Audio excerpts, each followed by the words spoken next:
This is called rule of thumb. Number 1. After I turned 4, if my dad caught me with my thumb in my mouth, he would smack my hand. One time he hit harder than he meant to. I was startled a bit and bit off a chunk of my skin from my thumb. Although I knew he hadn't meant to do it, I was afraid to let him see my thumb in my mouth after that. When he was around, I put my hands in my pockets and I would focus on the memory of the pain and dig my nails into my thighs. It was difficult when I was sleepy. I would chant, "Mouth is closed, mouth is closed, mouth is closed," and as soon as my dad was gone, I could stick my slivered, slowly healing thumb back into my mouth and relax. 2. My mom wouldn't let my sister walk out of the house unless she put her hand under her shirt and placed the base of her thumb at her breastbone. If my mom could see more than the tip of her thumb, she had to change into something less skimpy. My sister would always try to fool my mom by bending her thumb a little or lowering her hand slightly, but my mom would grab her sister's hand so she could line the thumb up with the breastbone perfectly. 3. When I still worked in the bakery weekday mornings, I always had trouble with the holes in the mini bagels closing up after they cooked. My boss told me that when I put my thumb through the uncooked bagel, it touched any dough, the hole was too small. It worked more often than not, but when it didn't work, my boss would insist I did it wrong, that I'd maybe not noticed some dough touching my thumb when I did the test, and sometimes I felt like I should defend myself, maybe by pointing out how his rule was obviously flawed, but I never did. I always apologize for my mistake. Number 4. If my mom ever saw me stretching my thumbs while I was playing a video game, I had to turn it off right there and find some exercise. It got to where whenever she came into the room to get the sheets off my bed or sweep up, my thumbs would go stiff and I had to strain to keep playing while she was in there. Inevitably, even if I had just turned the game on, I'd have to stretch my thumbs and my mom would always see it, so I had to go ride my bike around the neighborhood. Whenever I had a new video game, the only way I could play it for more than a few minutes was after my mom had gone to sleep. I could stay up late into the night and stretch my thumbs whenever I needed to, and there was no one to stop me. I think my mom must have figured it out because she started waking me up at 6:30 every Saturday and Sunday to make me mow the lawn or rake the leaves or wash the cars or go on a bike ride with her to the store to get stuff for breakfast. Number 5. At work, we weren't allowed to have full beards. At most, we could have goatees and sideburns. I tried to get away with a single razor stroke down each cheek, but my manager took to measuring one thumb length between my sideburns and goatee, which turned out to be about 1.5 times the length of my razor, which rounded up to 2 strokes down each cheek, effectively doubling my facial hair maintenance time. To make up for it, I would always show up 5 minutes late every day after that. Number 6. Working in the kitchen, when you're slicing vegetables at the speed necessary to get your prep done, you have to know where your thumb is. You can hold the vegetable with your fingertips. Make sure to keep your knuckles out to protect the fingertips from a knife bounce or the occasional miss. But even then, it's easy to lose track of your thumb. I had a guy come in to work with me for a few weeks, and his thumb would always inch toward the knife, like an unwelcome bug crawling towards the food. I'd point it out to him, and every time he would shake his head, "Where'd you come from?" he'd ask it. And one day his left thumb decided to nudge a carrot back on track, and his right hand didn't see it coming, and thwack! He sliced the bone, fracturing it pretty badly. It was much easier, for a few months at least, for everyone to keep track of their thumbs after that. Number 7. My friend won't read a book that's thicker than his thumb. In high school, he always thought he was getting away with something. Whenever he had a choice of a few books, he'd always find the shortest one.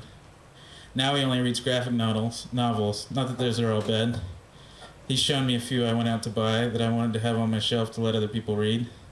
Sometimes I can get him to read a book that's short enough and we can talk about it, and it's fun for me to have someone to read with. But if the book's too long, he won't do it.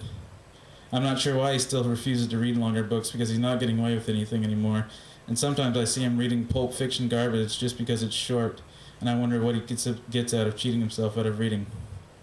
Okay. Number 8. You can touch the girls at the club. They don't mind too much. The bouncers usually turn their heads. Some girls, the newer ones, are more sensitive and they will shoo any unsolicited strokes, but most of them won't raise their voice unless they feel four fingers flanked by a thumb, after which they'll yell and jump up off your lap.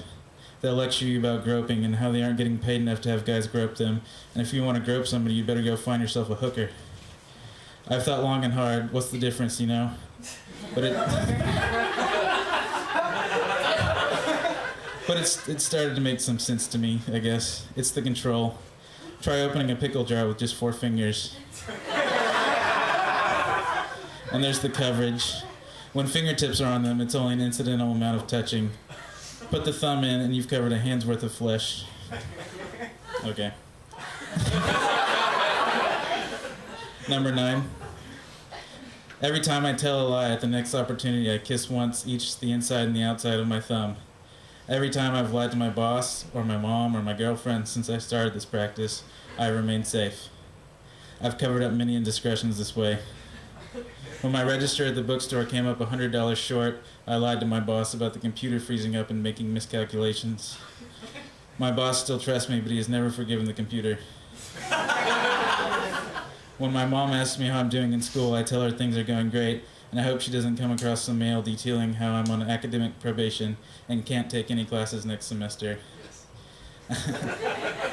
I know if I play my cards right, I can get some money out of her to take some classes in Mexico at a school where I'm not on academic probation, where the credits can be transferred from at a later date.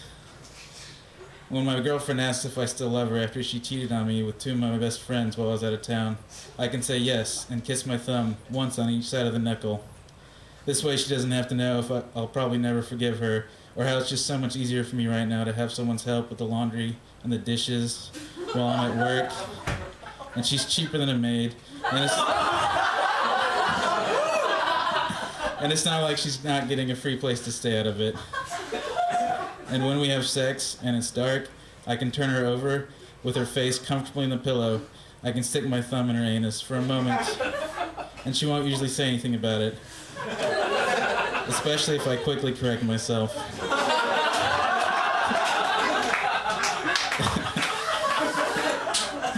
I can stretch my fingers out across her cheeks, and afterwards, when she tells me she loves me, I can make her kiss both sides of my still moist thumb. And she thinks it's a weird way I'm making her promise me, but more than anything, it's just a way to help me believe a little, so I can fall asleep without worrying about it. And in a few weeks, when I'm on my way to Mexico, I won't have to see her or talk to her for at least 4 months. And when I tell myself that I won't talk to her again after I leave, I can kiss my thumb once for each side of the knuckle and hope it works both ways, and that it can keep working no matter where I am. Okay, number 10. A lot of people I see around seem to think it's okay to pick your nose in public, as long as you're using your thumb. Maybe they think it seems more subtle or somehow less gross because they can't fit their thumb as deep as their other fingers. Or maybe they think it looks more like a scratch. But if you can tell, by the way, they rub their thumb and forefinger together afterwards, that if it was just a scratch, they managed to scratch something out of their nose.